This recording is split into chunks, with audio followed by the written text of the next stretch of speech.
Next है market infrastructure. ये system का बैकबोन है। अभी जितना सीमलेस होगा कोई भी काम, जैसे आप अगर कोई एक ट्रेड एग्जीक्यूट कर रहे हैं एक्सचेंज के ऊपर, मतलब बीएसई के ऊपर या एनएसई के ऊपर, ये आप किसके थ्रू करेंगे? तो आप आपके स्टॉक ब्रोकर का जो भी एप्लीकेशन है या जो भी उनका प्लेटफॉर्म है उसके थ्रू जब भी आप एग्जीक्यूट कर रहे हैं, आपको पता है कितना ईजी हो गया है। आपको म्यूचुअल फंड खरीदने हैं, आपको एफएनओ में ट्रेडिंग करना है, आपको जो स्टॉक खरीदने हैं, ये सारी चीज़ें ईटीएफ बाय करना है, बहुत ईजी हो गया है। और उसकी वजह से जो है एक तो स्टेबिलिटी रहती है, यहाँ पे कंसिस्टेंसी रहती है, लोग आसानी से जो है अपने पैसे ट्रेडिंग अकाउंट में ट्रांसफर कर सकते हैं, यूपीआई के थ्रू कर सकते हैं। जब भी हम एप्लीकेशन करते हैं, जैसे एफपीओ आईपीओ के लिए जब भी हम अप्लाई करते हैं, तभी भी आपने देखा रहेगा कि ये सारी चीज़ें बहुत आसान हो गई है। आपके अकाउंट में जो है जब भी आप आईपीओ में इन्वेस्ट करते हैं, यूपीआई के थ्रू ही जो है ये एप्लीकेशन प्रोसेस हो जाता है। उसके बाद जैसे आपको ये आसबा पता होगा, application supported by blocked amount, तो आपके अकाउंट में जो है इतनी पैसे जो है वो ब्लॉक हो जाते हैं। और उसके बाद जैसे भी अलॉटमेंट हो जाते हैं, जितने भी अलॉट हो गए रहेंगे उतना पैसा जो है कंपनी के पास चला जाएगा, उनके उतने शेयर्स के सामने या उतने लॉट्स के सामने, और बाकी पैसा जो आपके अकाउंट में फ्री हो जाएगा। तो हो क्या रहा है यहाँ पे, मार्केट इंफ्रास्ट्रक्चर जो है वो इतना सिंपल है, सीमलेस है कि लोग यहाँ पे जो है वो आ रहे हैं। जब भी वो इस सिस्टम को इस्तेमाल कर रहे हैं, उनको लग रहा है कि ये सिस्टम बहुत सिंपल है, आसान है, वी कैन स्टे हियर। मुझे अगर 500 रुपये भी इन्वेस्ट करने हैं, या मुझे कोई एसआईपी स्टॉक की शुरू करनी है, या म्यूचुअल फंड की शुरू करनी है, इट बिकम सो ईजी। ये जितना ज़्यादा होगा, ये जितना ईजी होगा, उतना ही एक तो लोगों का ट्रस्ट भी बनेगा और लोग जो है वो ज़्यादा से ज़्यादा इन्वेस्ट करेंगे। मार्केट इंफ्रास्ट्रक्चर इंस्टीट्यूशन जो है ये इंश्योर करते हैं stability and trust. SEBI recognises 3 types of market infrastructure. ये है एक पहला स्मूथ ट्रेडिंग के लिए, सेटलमेंट के लिए एंड रिकॉर्ड कीपिंग के लिए। तो स्मूथ ट्रेडिंग के लिए क्या है? तो स्मूथ ट्रेडिंग के लिए आपके पास स्टॉक एक्सचेंजेस है, national stock exchange, NSC and BSE.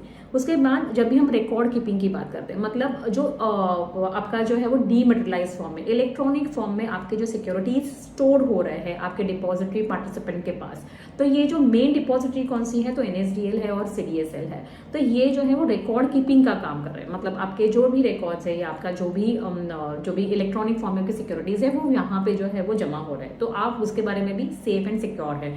उसके बाद क्लियरिंग कॉर्पोरेशन क्या करती है? तो क्लियरिंग कॉर्पोरेशन सेटलमेंट का काम करती है।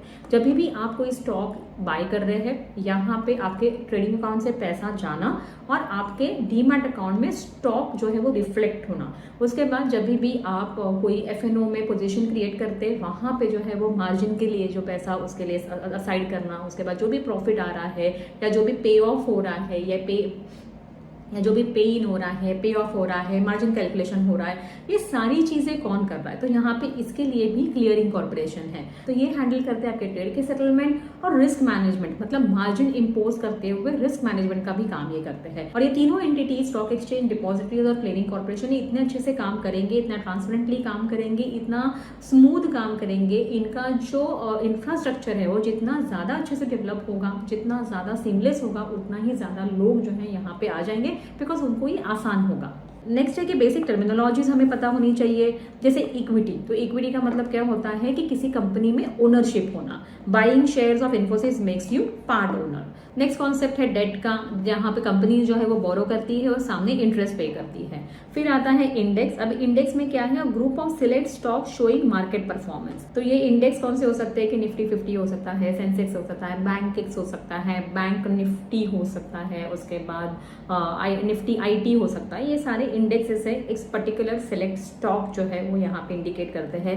यील्ड क्या होता है? यील्ड का मतलब है रिटर्न आपने कितना जनरेट किया, return on fixed income investment. अभी डेट जब भी हम लेते हैं, मतलब डेट कंपनी जब भी रेज करती है उस टाइम पे उसको हम, मतलब कंपनी जो है वो इंटरेस्ट देती है, इसको हम बोलते हैं कूपन। अभी कूपन और यील्ड में फर्क क्या है? कूपन का रेट होता है जो आपके बॉन्ड के ऊपर लिखा है। से फॉर एग्जाम्पल अगर AAA रेटिंग के बॉन्ड है और आपको यहाँ पे कूपन मिल रहा है 8.5% का, तो ये हो गया कूपन। अभी ये कोई कॉर्पोरेट बॉन्ड हो सकते हैं। अभी यील्ड का मतलब क्या होता है? तो ये जब भी आपने बॉन्ड परचेस किया है, से फॉर एग्जांपल ये बॉन्ड जो है वो 1000 रुपीज़ के फेस वैल्यू का है। अभी ये बॉन्ड जो है वो इशू हुए थे से 2022 में, 10 ईयर्स का इसका मेच्योरिटी है। आज अगर आप ये बॉन्ड बाय कर रहे हो, से आप बाय कर रहे हो in the month of June 2025 में, ये एग्जाम्पल के लिए मैं बोल रही हूँ, तो अभी आप मुझे बताइए, अभी 8.5% में जो इसका कूपन है और उसके बाद 1000 का इसका फेस वैल्यू है, ये इशू हुआ था 2022 में, तो क्या आपको ये बॉन्ड अगर ये खरीदना है, ये ट्रेडेबल बॉन्ड है, तो क्या आपको ये बॉन्ड 100,000 रुपीज़ के फेस वैल्यू पे ही मिलेगा या इससे कम में मिलेगा या इससे ज़्यादा में मिलेगा? अभी ये डिपेंड करता है कि करंट में इंटरेस्ट रेट जो है वो कितना है। अगर करंट में इंटरेस्ट रेट जो है वो 8.5% से ज़्यादा है तो हो सकता है आपको ये जो 1000 रुपीज़ का बॉन्ड है ये 1000 रुपीज़ से कम में मिलेगा। अगर करंट में, मतलब करंट इंटरेस्ट रेट जो है, जो प्रिवेलिंग इंटरेस्ट रेट है, ये मार्केट में जो है ये कम है, मतलब 8.5% से कम है, तो आपके जो बॉन्ड है वो ज़्यादा वैल्यूएबल हो जाएंगे। तो मार्केट में ये पर्टिकुलर बॉन्ड की वैल्यू जो है वो 1000 रुपीज़ से ज़्यादा की होगी। मतलब इंटरेस्ट रेट और बॉन्ड जो रहता है इसका एक इनवर्स रिलेशनशिप रहता है। जब इंटरेस्ट रेट मार्केट में घटता है तो बॉन्ड की वैल्यू, प्रीवियसली इशूड जो बॉन्ड होती है इसकी वैल्यू ऑटोमेटिकली बढ़ जाती है।